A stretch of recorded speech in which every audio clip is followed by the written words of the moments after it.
IAS, IPS பணிகளுக்கான civil service main தேர்வு இன்று தொடங்கி நடைபெற்று வருகிறது.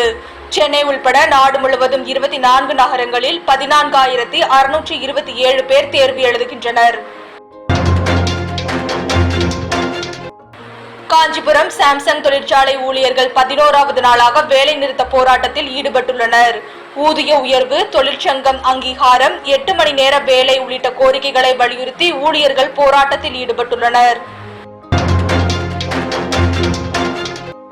அரக்கோணம் ரயில் நிலையத்தில் எர்ணாகுளம் விரைவு ரயில் போலீசார் நடத்திய சோதனையில் 10 கிலோ கஞ்சா சிக்கியது. முன்பதிவு செய்யப்படாத பெட்டியில் 2 பைகளில் இருந்து 9 கஞ்சா பொட்டலங்களை கைப்பற்றி போலீசார் விசாரணை மேற்கொண்டு வருகின்றனர். டெல்லி முதலமைச்சராக அதிஷி நாளை பதவியேற்க உள்ளார். அதிஷிக்கு டெல்லி துணை நிலை ஆளுநர் சக்சேனா பதவி பிரமாணம் செய்து வைக்க உள்ளார்.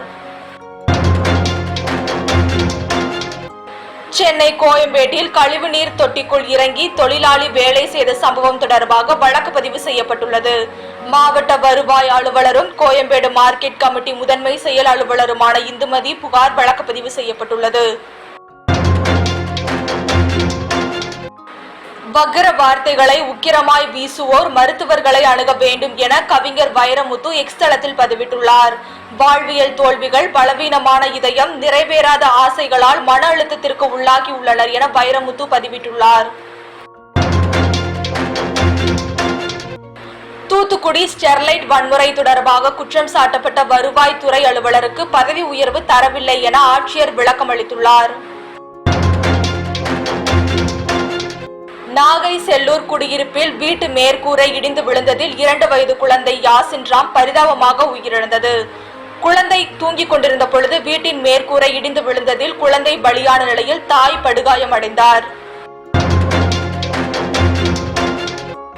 நாமக்கல் மாநகராட்சி அலுவலகத்தில் 150க்கும் மேற்பட்ட தூய்மை பணியாளர்கள் தர்ணா போராட்டத்தில் ஈடுபட்டனர்.